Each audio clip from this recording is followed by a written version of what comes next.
Hello everyone, खमा गणिसा। कैसे आप सब लोग। और आज है होली, तो आप सबको मेरी तरफ से होली की बहुत सारी शुभकामनाएं। खूब खुश रहिए, खूब खुशियां मनाइए, खूब होली खेलिए। वैसे तो आप सब लोग जानते हैं कि होली क्यों मनाई जाती है, लेकिन फिर भी आप लोग मेरी फैमिली हो तो मैं कुछ अपनी तरफ से आप लोगों को बताना चाहती हूँ। होली मनाई जाती है फागुन मास की पूर्णिमा को। आज के दिन वैसे तो मतलब कि सर्दी तो खत्म हो जाती है। सर्दी जो थी आज तक थी, आज के बाद में अब शीत लगेगा तो गर्मी की ऋतु आएगी। पंखे चलेंगे, कूलर चलेंगे, एसी चलेंगे, तो शीत ऋतु मतलब आज तक थी, चली गई वैसे। और अब गर्मी की ऋतु आएगी। और होली क्यों मनाते हैं? होली सबसे बड़ी बात है बुराई पर अच्छाई की विजय की वजह से होली मनाई जाती है।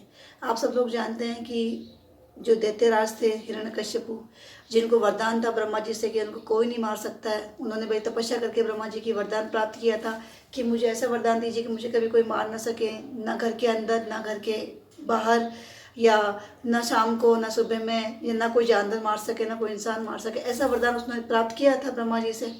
लेकिन वरदान प्राप्त करने के बाद में उन्होंने थोड़ा सा, उनका जो व्यवहार था आप लोग जानते हैं कि गलत हो गया सबके प्रति, मतलब कि वो अपने आप को भगवान समझने लग गया।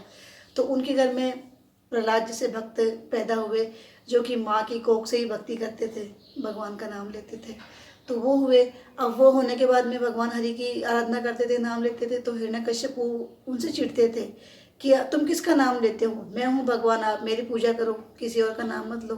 तो भक्त प्रहलाद उनकी बात मानते नहीं थे, क्योंकि वो कहते थे सबसे बड़े भगवान विष्णु है, भगवान हरि, आप थोड़ी है, आप तो इंसान दैत्यराज। तो उनको गुस्सा आता था हिरण्यकश्यप को। तो हिरण्यकश्यप अपने पुत्र को मतलब कि भगवान हरि की भक्ति करने की वजह से उनसे जलते थे, तो उनको मारने की काफ़ी प्रयास किए। कभी उनको पहाड़ी पर ले जा करके नीचे गिराया, कभी हाथियों के बीच में कुचलने के लिए डाल दिया, कभी काल कोठरी में डाल करके नाग से डसवाने की कोशिश की, कभी क्या कभी क्या। लेकिन हर बार भगवान हरि ने अपने भक्त की, प्रहलाद की रक्षा की। लास्ट में जाकर के जब हिरण्यकश्यप की बहन थी होलिका, तो उन होलिका को भी वरदान प्राप्त था कि उनको कोई जला नहीं सकता, जल करके वो मर नहीं सकती। तो उन्होंने अपने भैया से कहा कि भैया आपने इतने प्रयत्न कर लिए, अब एक मुझे भी मौका दीजिए कि मुझे वरदान प्राप्त है कि मुझे कोई जला नहीं सकता। तो इसको प्रहलाद को मैं अपनी गोद में लेकर के अग्नि में बैठ जाऊंगी और ये तो जल जाएगा, मैं तो मर नहीं सकती। तो आज के दिन तो होलिका मतलब कि अग्नि मतलब कि ज्योति चिता वगैरह बनाई गई, उस पर होलिका बैठ करके भक्त प्रहलाद को अपनी गोद में लेकर के बैठी जलाने के पर्पज से। लेकिन भगवान के भक्तों की कभी, कहते हैं कि भगवान के भक्तों का कभी पतन नहीं होता। तो जो प्रहलाद थे उन्होंने मतलब कि भगवान से अरदास भी नहीं करी, प्रार्थना भी नहीं करी कि भगवान आप आओ कि मुझे बचाओ। हाथ जोड़ करके अपने भगवान का नाम लेने के लिए लेते हुए बैठ गए। तो फिर जैसे जैसे आग जली वैसे वैसे होलिका जी जलती गई, भगवान की कृपा हुई, भगवान आए, भक्त प्रहलाद को बचाया। जो चादर वो ओढ़ के बैठी थी होलिका, जिसको जब मतलब कि जो ओढ़ने से वो जल नहीं सकती थी, वो ओढ़ करके भक्त प्रहलाद पर आ गई। भक्त प्रहलाद बच गए और होलिका जल करके वहाँ भस्म हो गई। तो जीत हुई भक्त प्रहलाद की, सत्य की जीत हुई, अच्छाई की जीत हुई विजय पर। इसलिए आज के दिन होली मनाई जाती है।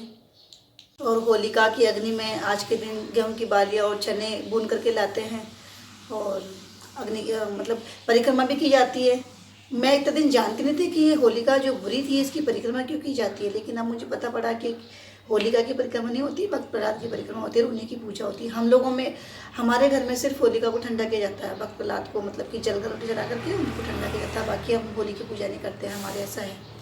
और बाकी तो रंगों से खेला जाता है। कल है धुलंडी, तो कल के दिन रंगों से खेला जाएगा। और होली का त्यौहार ये है कि आपसी जो भेदभाव होता है, मतभेद होता है, उसको भूल करके सब जने एक होकर के प्रेम से रहिए, होली खेलिए, अपने जो आपसी मतभेद है उनको मिटा लीजिए, सब राजी हो जाइए। और मुझे होली पसंद है वृंदावन की, बरसाना की। मैं जाके भी आई हूँ, बहुत ज़ोरदार होली खेलते हैं वहाँ पे, वहाँ जैसी होली नहीं है। कहावत भी है कि और जगह तो होली रहे, वृंदावन में होड़ा रहे। मैं वृंदावन की होली मुझे बहुत पसंद है, मैं जाना चाहूँगी। भगवान ठाकुर जी कृपा करें, मुझे हर साल वृंदावन की होली दिखाए।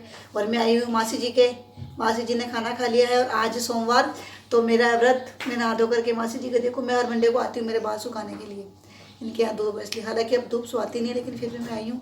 अब मासी जी मेरे लिए चाय बनाएंगे, मैं चाय पीऊँगी, नमकीन खाऊँगी, बातें करूँगी, फिर घर जाऊँगी, फिर शाम को पूजा करने जाऊँगी मंदिर, फिर होली का है तो खाना वाना बनाएंगे, होली का दहन देखने के लिए जाएंगे। मासी जी हैप्पी होली मेरी तरफ से आपको। हैप्पी होली। और होली की डोग भी मान लेना। आपकी भी। Thank you. मासी जी हैप्पी होली बोल रहे हैं, तो आप सभी को मेरी तरफ से एक बार और हैप्पी होली। मिलते हैं नेक्स्ट व्लॉग में। आज त्योहार का दिन तो बहुत सारा काम है, ज़्यादा बात नहीं कर सकती हूँ, दिन भर का व्लॉग बना नहीं सकती।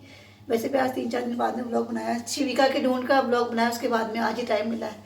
और आज भी देखो वापस मुझे शाम को पूजा भी करनी है, मेरे शिव जी की घर में काम भी है, तो ज़्यादा व्लॉग तो बना नहीं पाऊँगी। आज का व्लॉग यहीं पे एंड करते हैं। खमा गणिसा, Hare Krishna, subscribe to my channel, bye.